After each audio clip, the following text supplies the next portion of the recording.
Justin, you've been in this position before, obviously fighting for an undisputed title, but can you even compare the circumstances? I mean, not traveling halfway around the world, fighting here in Arizona versus that. I mean, I got to imagine fight week itself feels a hell of a lot different. Yeah, way different. I've seen the sun like 5 times now. I didn't see the sun for like 12 days in Abu Dhabi, other than when we went to the press conference.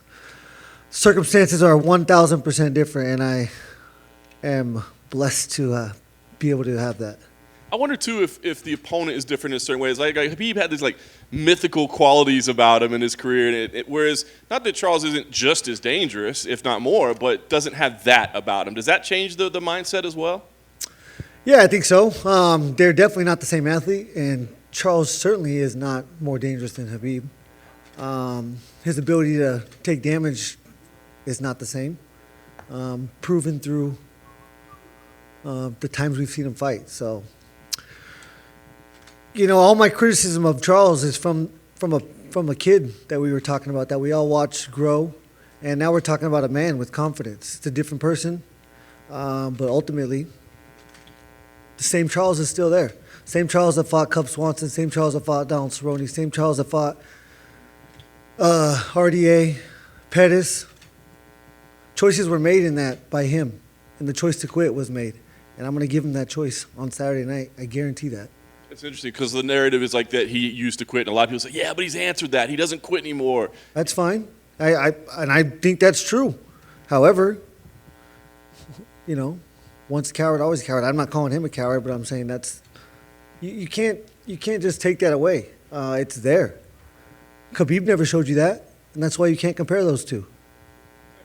And speaking about yourself, I mean, as you said, the circumstance is vastly different, opponent vastly different, but anything that you took out of that first time that you said, man, I screwed this up, I should have approached it differently, lessons learned?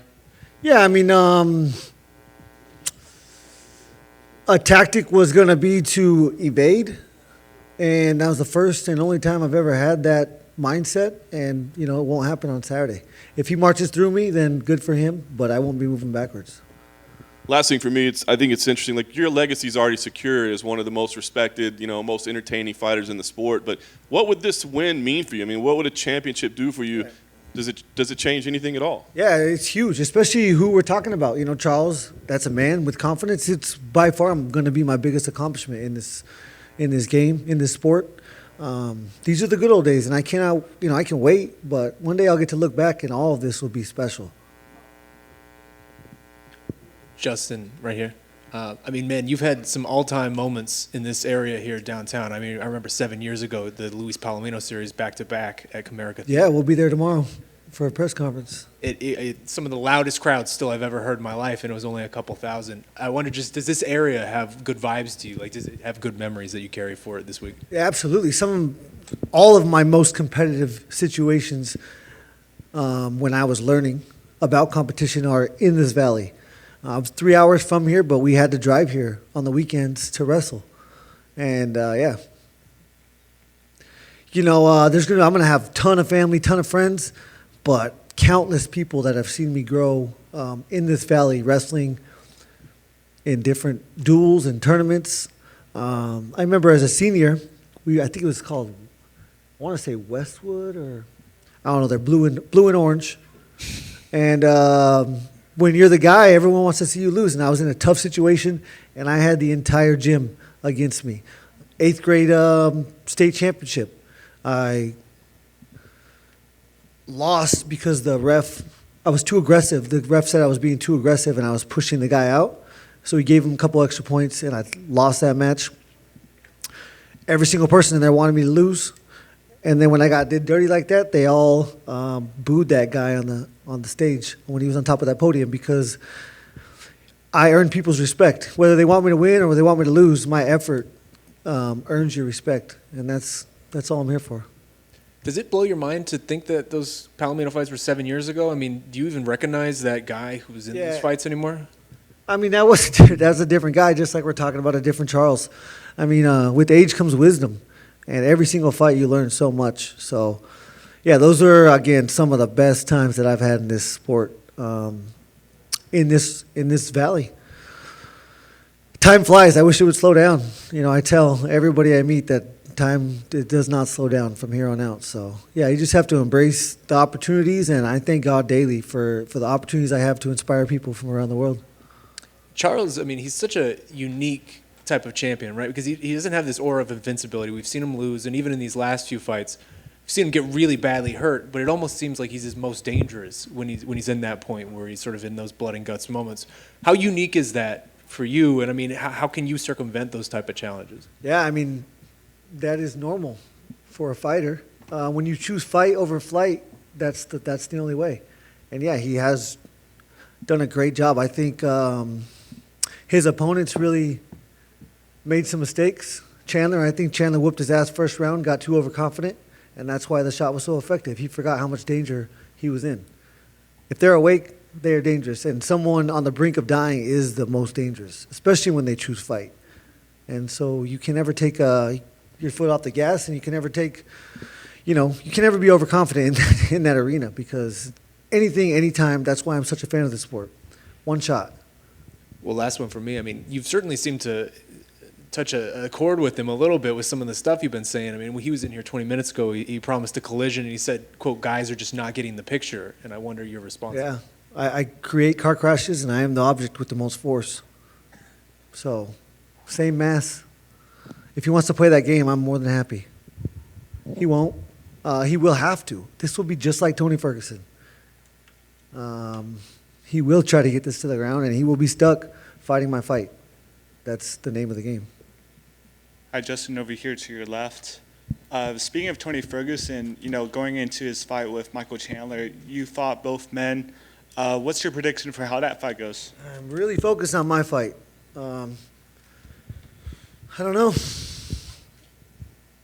Tony is a conundrum, and if you fight him a certain way, he's beatable. If you don't, then if you fight his fight, again, Pettis, RDA, those guys were probably better, but they fought a dirty fight, and you don't want to fight a dirty fight with Tony Ferguson.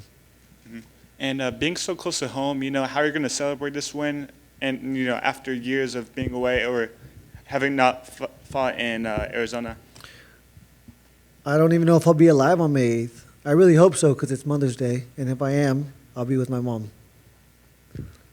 Justin, right here. We had Joe Lozon in here earlier, and he was kind of asked about your fighting style, and he said, quote, he would light himself on fire just to try to burn the other person a little bit. What do you think of that description? Dude, one day when I'm done, a story is being written. There is a method to the madness, and I can guarantee and promise you that. There has been since day one. And when I accomplish this on Saturday night, you guys will all have to look back and watch the journey and understand the decisions that I've been making are for a reason. I know you said a couple of years ago you only have X amount of wars left in you. I assume the Michael Chandler fight kind of ticked that down by one. How was that a war? That was boring. First round. That shit was. He hit me 4 times in the first round, once in the second because the ref let him, and after that, nothing.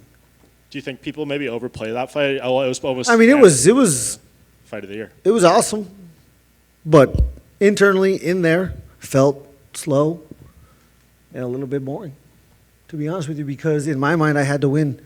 First time I've ever had to win and not finish somebody. I didn't like it, but it's the reason why I'm talking to you right now.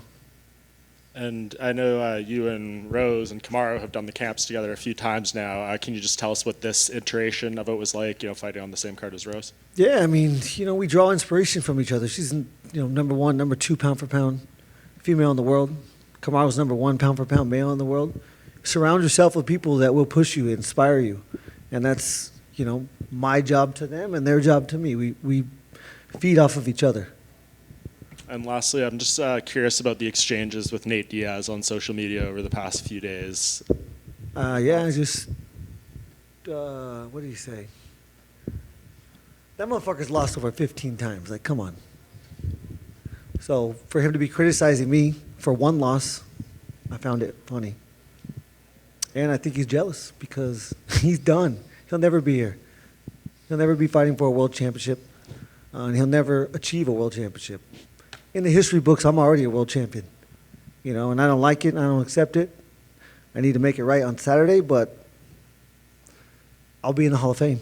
He should be too, but just because, the fans love him. Was there ever talks of you and Nate fighting? Of course not. I know he's. I heard he turned down Khabib about 20 times. So for him to shit on me for losing to Khabib, I find that hilarious. On Saturday, you said. But if he's fighting Khamzat next, then I got to give him some credit. You don't see that fight going his way? I don't know. Of course not. But again, I'm a fan of the sport because anything can happen at any time. But he doesn't. What's he gonna? He's not gonna out wrestle him. He doesn't even have the power to shut someone's light out on accident. So no chance. He is a 0% chance. 1% chance. All right, Justin, what is that war count? Last I heard, it was at 5. Is that 5? I haven't had one since. Okay. The Khabib fight I lost, but medically, there's not much repercussions when it comes to being choked for 10 seconds. It's not a TBI. Your brain doesn't start losing. It's not enough depletion of oxygen for your brain to start dying. The ref was there. I did tap, but had to go to sleep for a few seconds. Again, I would rather get knocked out than choked out, but for long-term health, I would rather be choked out than knocked out. Justin, right here. I don't think many people know that your mom is of Mexican descent. This is obviously an important week in Hispanic culture. Does it mean anything to you to be fighting on the same week as Cinco de Mayo? I'm sure that was a big deal for your mom. Yeah, in Arizona, I'm walking out to Vicente Fernandez El Rey. That'll be my walkout song. Yep. My mom asked me to do that. I have a video of my tata before he passed away, like 3 months before he passed away, singing that song. I was his favorite mariachi singer. Hey, Justin over here. You mentioned that Charles will be trying to get this fight to the ground, and while you've exhibited great takedown defense in your pro MMA career, your wrestling career, his grappling is a bit unconventional. He typically tries to secure takedowns against the cage rather than shooting for double legs in the middle of the octagon. So how do you see your different grappling styles matching up, and will you look to control the center of the octagon? Yeah, the double leg he hit on Chandler was impressive. If that didn't happen, I would say he's got trips, and he falls into position well. So yeah, obviously I can't be on the cage ever. And the day this fight was announced, you were actually on the Toxic Masculinity podcast with 2 Arizona legends, UFC Hall of Famers Dan Severn and Don Fry. You mentioned how you come from a generation of copper miners, and you even worked in a copper mine one summer in high school, and you said that's why you're still getting punched in the face, because you chose this line of work over that. Was there ever a moment that you believed you'd work in the copper mine field one day, or did you always know you'd be a professional fighter? I probably, growing up, thought that would be my job. That's 3 generations, both sides of my family. That's what we do. Mm-hmm. I wanted to be a professional quarterback in the NFL, but size came into play, and that's not an option. And when I was growing up, this wasn't even an option as a career necessarily until Ultimate Fighter 2002. I'm in 8th grade when that happens. 1992, my dad had a little black box. We stole the pay-per-views. I remember watching Tank Abbott fight. And I fell in love with the sport, but I never once thought this was an option until I tried it, took my first fight, loved it, thought maybe I should do that again. And then I was fighting Eddie Alvarez on a pay-per-view. And so I probably always thought I'd be in a copper mine. Thank you. Justin, just real quick, I wonder how much of Safford can we expect to invade downtown Phoenix this week? The population's 8,000. I would say at least half. Yeah? Yeah. Yeah, it's going to be insane. Justin, can I just ask very quickly, can you just put into words what it would feel like to become champion should you win on Saturday? I can't think about that. I can't process that. The only thing I envision is I've envisioned it like about 4 times, him going to sleep. I don't know how he went to sleep, but I know I wasn't asleep. I want it to be as pure as possible, but it's going to feel amazing.